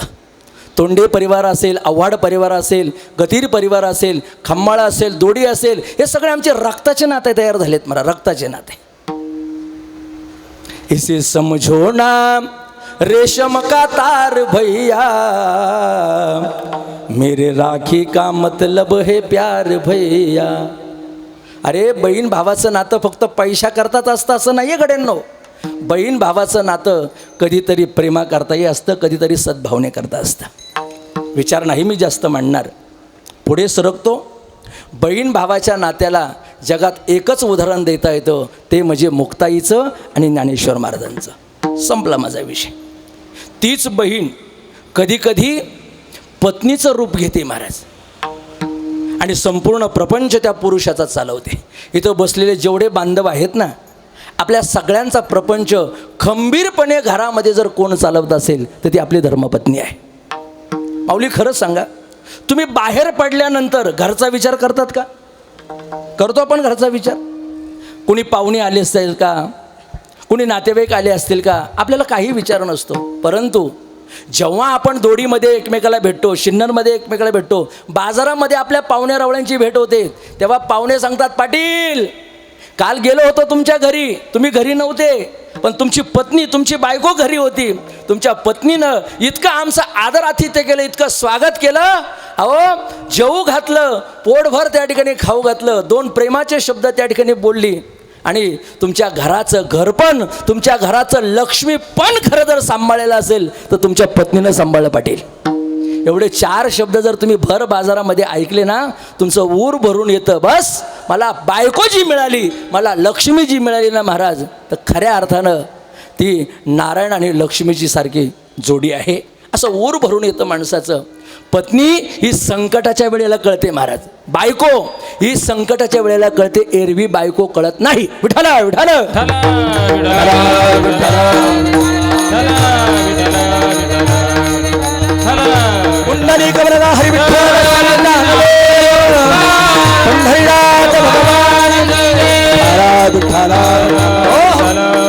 आणि शेवटचं नातं आहे आईचं आणि लेकराचं. अरे कितीही वायात मुलगा असू द्या, कितीही उन्हाळ मुलगा असू द्या, एक वेळ बाप त्याला ताडण करेल, बाप त्या लेकराला शिक्षा करेल, पण आई म्हणते, पोरा एक काम कर बाबा, मागच्या दारानं येत जा. तुझा बाप पुढे असेल ना तर तू पाठीमागच्या दारानं ये, तुझ्याकरता मी ताट वाढून ठेवते, पण जेवल्याशिवाय उपाशी राहू नको. असे प्रेम निर्माण करणारी आणि निष्काम भावनेनं आपल्यावरती सद्भावना करणारी एकच या जगामध्ये आहे, तिचं नाव आहे आई. आईसी कळवळाची जाती, आईसी कळवळाची जाती,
आईसी कळवळ्याची जाती, करी लाभावी न प्रीती. मंडळी, जगामध्ये सगळी लोक तुमच्यावर प्रेम करतील, पण तुमचा काहीतरी स्वार्थ पाहूनच करतील, तुमचा वापर पाहूनच करतील. तुमचा फायदा असेल तर लोक तुमच्या जवळ येतील. जुन्या काळात एक म्हण होती, शिते तोवरी भूते. तुमच्या खिशामध्ये पैशाचा खळखळाट असेल ना, सगळं गाव सगळं जग तुमच्या जवळ येईल. पण ज्या दिवशी तुमचा खिसा मोकळा होतो, रिकामा होतो, त्या दिवशीसुद्धा तुमच्याजवळ निष्कपट आणि निष्काम भावनेनं जर कोण जवळ येत असेल तर ती फक्त आई येते महाराज. आज या लेकरांना त्या आईच्या जाण्याचं अत्यंत मोठं दुःख आहे. तुकोबाराय म्हणतात, अरे संत रूपी आईसुद्धा आम्हाला याचप्रमाणे आहे गड्यांनो. तीसुद्धा आमच्यासारख्या लेकरांचा सतत विचार करत असते. तिच्या चित्तामध्ये सतत चिंतन असेल तर ते लेकराचं आहे. मातीची या चित्ती अवघी बाळकाची व्याप्ती, जेवताना झोपताना उठताना बसताना कायम तिच्या डोक्यामध्ये फक्त मुलं असतं. खरं सांगू का, मुलगं जन्माला येतं नंतर 9 महिने 9 दिवस ती पोटामध्ये जेव्हा वागवते ना महाराज, तेव्हापासून तिची काळजी सुरू होते. माझ्या पोटातल्या बाळाला काही इजा तर होणार नाही ना, माझ्या लेकराला काही त्रास तर होणार नाही ना, म्हणून तेलकट खाणं सोडून देते, तिखट खाणं सोडून देते, आंबट खाणं सोडून देते, सगळे नियम पाळते, फक्त उदरातल्या त्या गर्भाकरता, त्या बाळाकरता. गर्भाची आवडी मातेचा सोहळा. आई सगळं करते, सगळं करते त्या गर्भातल्या लेकरा करता. पण जग असं बेमान होतं महाराज. लोक इतकी बेमानदार होतात. एकदा का जन्माला आली आणि लहानची मोठी झाली, ज्या आईवडिलांनी सांभाळलं असतं ना, त्याच आईवडिलांना लाथाबुक्याने मारल्याशिवाय राहत नाही. ज्ञानेश्वर महाराज म्हणतात, भल्याग्रस्तांनो, आम्हाला आमच्या आईवडिलांची सेवा नाही करता आली, पण तुम्हाला जर तुमचे आईवडील असतील तर भाग्यवान आहात तुम्ही, सेवा करून घ्या त्यांची. एक सांगू का, साधू संत आणि आई बाप या जगाला जिवंतपणी कधीच कळले नाही. विठाला विठाला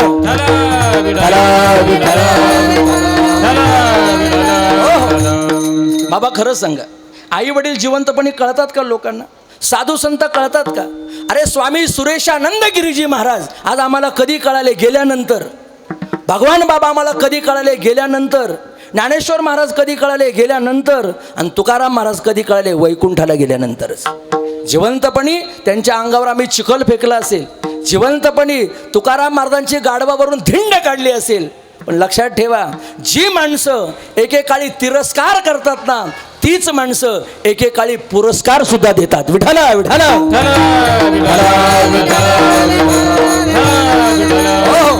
म्हणजे मला काय म्हणायचंय, तिरस्कार करणारे तेच राहतात आणि पुरस्कार करणारेही तेच राहतात. पायाखाली तुडवणाराही समाजच आहे आणि डोक्यावर घेणारा सुद्धा समाज आहे. लोकाच्या नादी लागू नका. ऐकावे जगाचे आणि करावे मनाचे. संतांचं ऐका, लोकांचं ऐकू नका. संतांचं ऐकलं तर 100% तुमचं आणि माझं हित होईल. 4-2 ओळी जरा बारकाईनं ऐका माझ्या. मी कीर्तनाच्या समारोपाकडे हळूहळू चाललोय.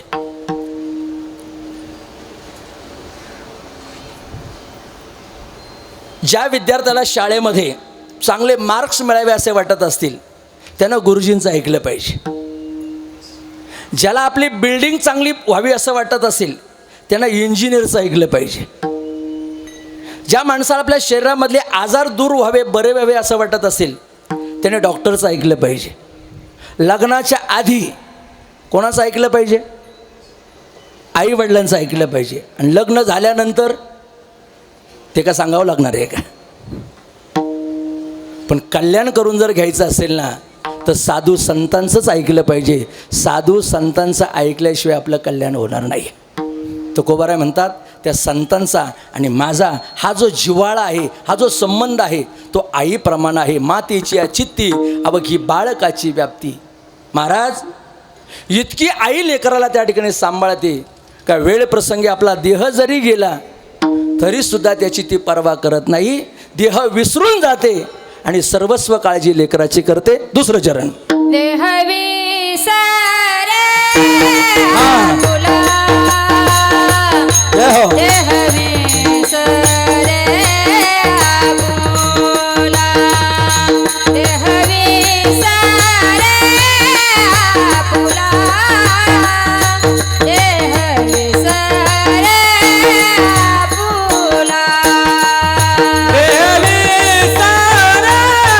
आपुला. देह विसरे आपुला, देह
ढोबार कुमाई जय देवी ढोबार कुमाई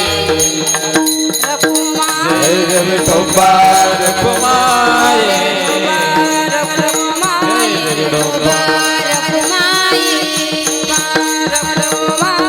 ढोबार कुमाई जय देवी ढोबार कुमाई जय देवी ढोबार कुमाई ढोबार कुमाई हराना हराना ढोबार कुमाई ढोबार कुमाई ढोबार कुमाई जय देवी ढोबार कुमाई जय देवी ढोबार कुमाई ढोबार कुमाई ढोबार कुमाई जय देवी ढोबार कुमाई जय देवी ढोबार कुमाई ढोबार कुमाई ढोबार ढोबार ढोबार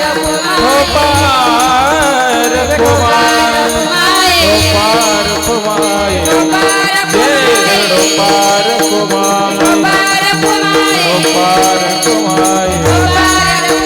ढोबार कुमाई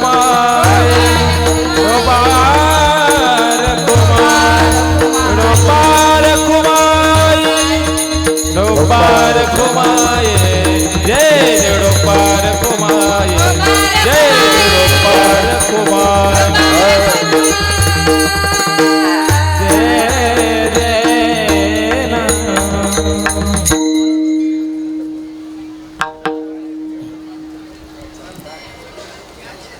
देह विसरे आपोला जवळी घेता शीन गेला. जगद्गुरु तुकोबाराय म्हणतात या आईचं जीवन असे, मुलाला जवळ घेतल्यानंतर संपूर्ण शिनभाग ती त्या ठिकाणी जीवनामधून काढून टाकते. सज्जन हो, जरा बारकाईने विचार करा. शेतामध्ये मोलमजुरी करणारी, कामधंदा करणारी आई दिवसभर जेव्हा शेतामध्ये राबते, संध्याकाळी घरी येते आणि लेकरू जसं का तिनं पाहिलं, मांडीवर उचललं आणि अंगाला एकदा का लेकराचा स्पर्श झाला, दिवसभर केलेल्या कामाचा संपूर्ण शिनभाग ती आई क्षणामध्ये विसरून जाते. कशामुळं? फक्त लेकरू जवळ केल्यामुळं. देह विसरे आपोला जवळी घेता शिन गेला. दाबी प्रेम भाते आणि अंगावरी चढते. ते लेकरू जर आईच्या अंगावर चढायला लागलं तर अजूनच त्या आईला आनंद होतो, प्रेम उत्पन्न होतं, श्रद्धा, जिव्हाळा, आपुलकी निर्माण होते. मला वाटतं त्या आईचं प्रेम आणि त्या लेकराचं प्रेम शास्त्रांना सुद्धा शब्दांकित करण्याकरता शब्द कमी पडू दिले महाराज. विठाला विठाला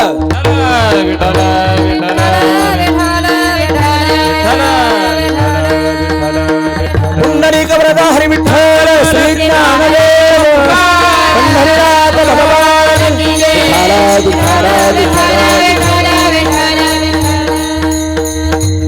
हो बसा खाली, झालं का? बसा खाली, तिथंच जागेवर बसा खाली. दाबी प्रेम भाते आणि अंगावरी चढते. देह विसरे आपोला जवळी घेता शीन गेला. आईचं जीवन पवित्र जीवन आहे महाराज. काय असतं? ज्याची आई जीवनामधून गेली ना त्याला या सगळ्या गोष्टी विचारा. कधी कधी आमचे कीर्तनकार मंडळी काही वाक्य सांगतात. बसा बसा खाली, बसा, हो द्या, बसा खाली, बसा खाली. ऐका, एखाद्याला हात नसेल तर त्याला हाताची किंमत विचारा, एखाद्याला पाय नसेल तर त्याला पायाची किंमत विचारा. पण आता ज्यांना आई नसेल ना त्यांना आईची किंमत विचारा. वो कौन सी चीज है जो यहाँ नहीं मिलती, सब कुछ मिल जाता है लेकिन माँ नहीं मिलती. सबसे बड़ी है माँ, सबसे बड़ी है माँ, माँ से बढ़कर कोई नहीं रे. वो देती है दुआ सबसे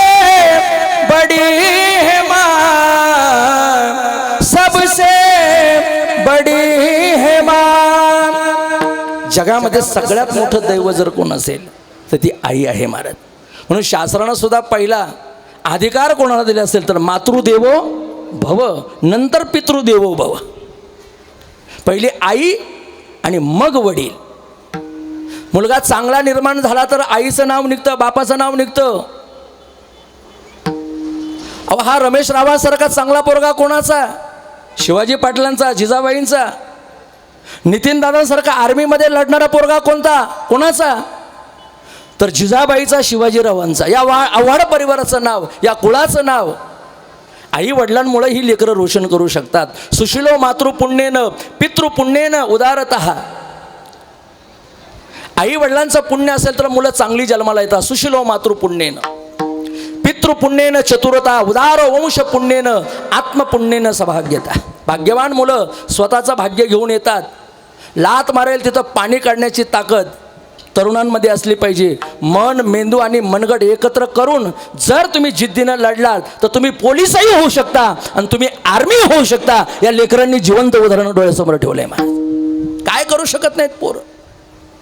फक्त आपल्यामधली जी कर्तृत्व शक्ती आहे ना महाराज, ती मेली सध्या. युवकांमधलं प्रेरणाशक्तीचं जे स्थान आहे ते सध्या जागृत होत नाही. लक्षात ठेवा. स्वाध्यायी परिवाराचे प्रणेते पूज्य पांडुरंग शास्त्री आठवले दादा नेहमीच सांगायचे, अलीकडच्या युवकांनी जागृत झालं पाहिजे. जाग जाग जाग जाग जाग तरुणा, लाज आज संस्कृतीची तूच राखणा. संस्कृतीची खऱ्या अर्थानं जोपासणी करण्याचं काम जर कोणा पुढे असेल तर त्या भारतीय युवकांकडे आहे महाराज. स्वामी विवेकानंद परदेशामध्ये गेले होते आणि भारताचा या संस्कृतीचा प्रचार प्रसार जर कोणी केला तर एका तरुणानं केला. भगव्या वस्त्रामध्ये तरुण शिकागो धर्म परिषदेमध्ये गेला आणि माय ब्रदर अँड सिस्टर दोन शब्द म्हणून सगळ्या धर्म परिषदेमधल्या लोकांची मनं जिंकून टाळ्यांचा कडकडाट करून घेतला. ते स्वामी विवेकानंद होते. मी कधी कधी म्हणत असतो, अरे केस वाढवून देवानंद बनण्यापेक्षा ज्ञान वाढवून विवेकानंद बना. जग तुमची पूजा केल्याशिवाय राहणार नाही. तुम्ही विवेकानंद व्हा, तुम्ही ज्ञानवंत व्हा. स्वदेशे पूज्यते राजा, विद्वान सर्वत्र पूज्यते. सरपंचाला गावामध्ये किंमत असेल, आमदाराला तालुक्यामध्ये किंमत असेल, खासदाराला जिल्ह्यामध्ये किंमत आहे, मंत्र्याला राज्यामध्ये किंमत आहे, पंतप्रधानाला देशामध्ये किंमत आहे. पण स्वामी विवेकानंदांसारख्या विद्वानाला आणि जोग महाराजांसारख्या संतांना सगळ्या जगामध्ये किंमत आहे. जगामध्ये किंमत आहे महाराज. आज भगवान बाबांची किंमत संपूर्ण त्रैलोक्यामध्ये आहे महाराज. तुका म्हणे गाजे वैकुंठी सोहळा आणि याही भूमंडळा माझी कीर्ती. विठाला विठाला.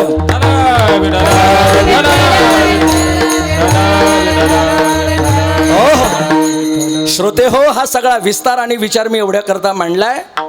एका आईचं आणि मुलाचं काय नातं असतं 3 चरणामध्ये तुकोबारांनी दिग्दर्शित केले आणि शेवटी संतांचं त्या ठिकाणी वर्णन केलेलं आहे. महाराज म्हणतात, आमची आई आमच्याकरता कशी आहे. मातेची चित्ती अवघी बाळकाची व्याप्ती, देह विसरे आपुला जवळी घेताशी न गेला. दावी प्रेमा भाते आणि अंगावरी चढते. हे सगळं मातृत्व तिनं तिच्या जीवनामध्ये जागृत केले. तुकोबाराय म्हणतात, आम्ही संतांपुढे सुद्धा एक सामान्य लेकरू होऊन जातोय आणि आई जशी त्या लेकराला प्रेम देते तसे संत सुद्धा आम्हाला प्रेम देतात. आम्ही लाडानं आणि कोडानं त्या संतांजवळ त्या ठिकाणी जातो. अभंगाचं शेवट. तुका संता पुढे, तुका संता पुढे,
सीन गेला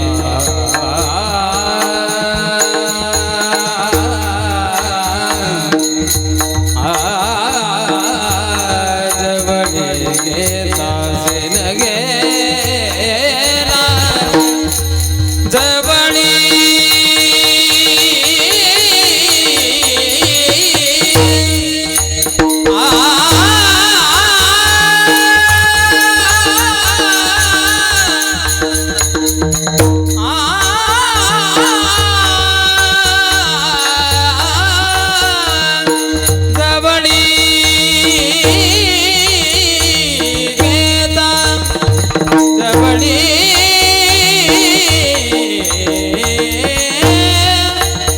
जवळी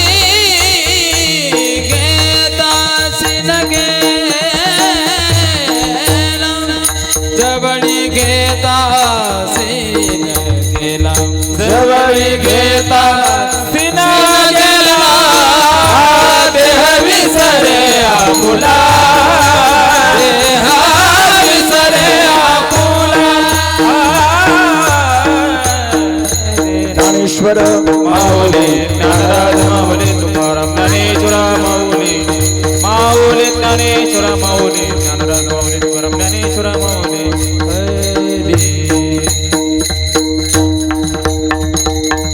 तुका संता पुढे पायी झोंबे लाडे कोडे देह विसरे आपुला जवळी घेता शीन गेला. जगद्गुरु तुकोबारायांचा हा प्रसिद्ध अभंग श्री तुकोबारायांनी या अभंगाद्वारे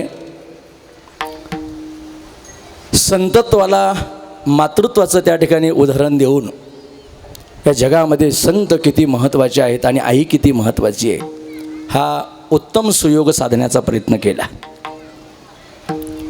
वैकुंठवाशी जिजाबाई शिवाजी आव्हाड या मातेच्या पुण्यस्मरणाच्या निमित्तानं आज आपण ही सेवा या ठिकाणी संपन्न केलेली आहे. बोलायला काही हरकत नाही आहे. पुत्र कसा असावा तर पुत्र या सुपुत्रांसारखा असावा. पुत्र देई ऐसा गुंडा त्याचा तिही लोकी झेंडा. नाही तर कधी कधी असं होतं पुत्र देई ऐसा गुंडा त्याचा प्रत्येक पोलीस स्टेशनला झेंडा. असा नको पुत्र. मी मगाशी राजा विरोचनाचं उदाहरण सांगितलं होतं.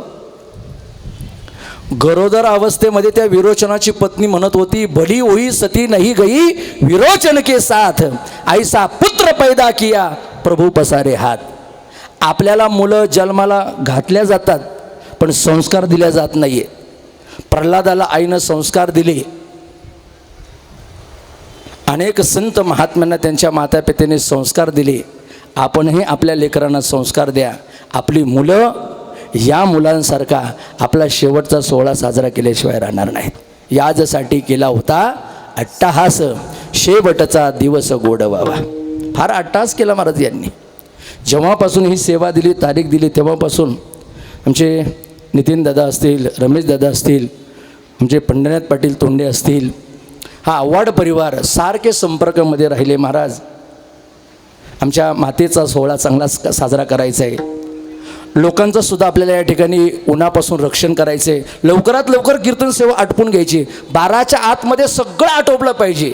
ही प्रामाणिक इच्छा या लेकरांची होती आणि या परिवाराची होती.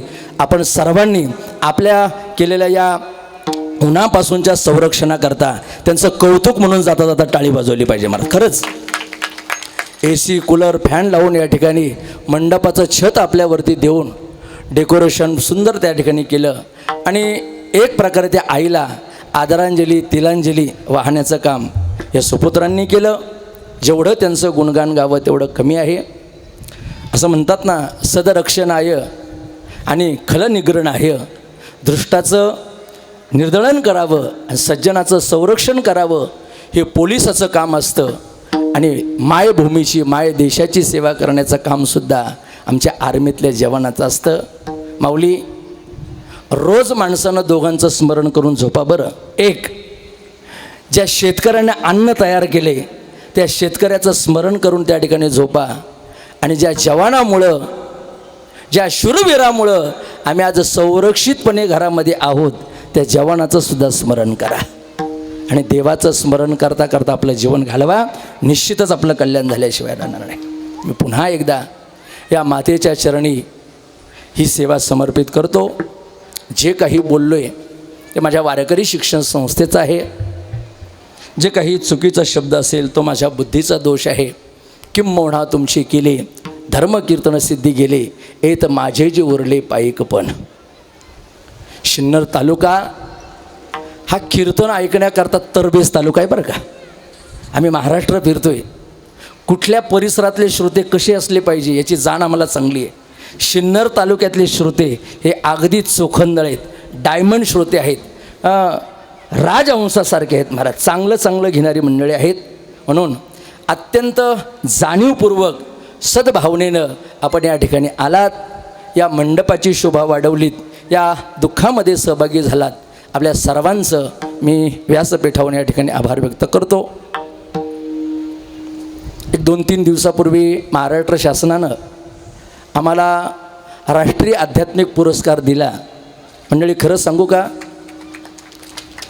तो पुरस्कार माझा नाही आहे, तो पुरस्कार या आम जनतेचा आहे महाराज. आम्ही तुमची सेवा करतो म्हणून त्यांनी तो पुरस्कार आम्हाला दिला आहे. आणि याहीपेक्षा त्या पुरस्काराचे खरे अधिकारी जर कोण असतील तर माझी आई आणि माझे वडील इथं बसलेले आहेत, ते खरे त्या पुरस्काराचे अधिकारी आहेत. माझी तशी विनंती, आपण कीर्तन झाल्यानंतर खरा सन्मान त्यांचा करणार आहोत. माऊली बरोबर आहे ना दत्तूभाऊ? खरा सन्मान आईवडिलांचा झाला पाहिजे. त्यांच्यामुळं मी आहे आणि म्हणून मी हे जगामध्ये ज्ञानप्रबोधनाचं काम करतो आहे. आपल्या सर्वांच्या चरणी त्रिवार वंदन करतो.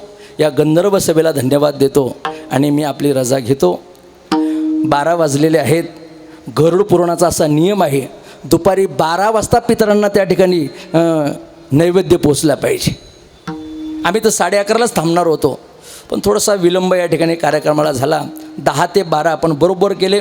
अगदी 5 मिनटामध्ये ही मान्यवर मंडळी या ठिकाणी श्रद्धांजलीपर कोणी असतील तर बोलतील, सत्कार होतील आणि बरोबर 12 वाजता आपण जेवायला बसणार आहोत.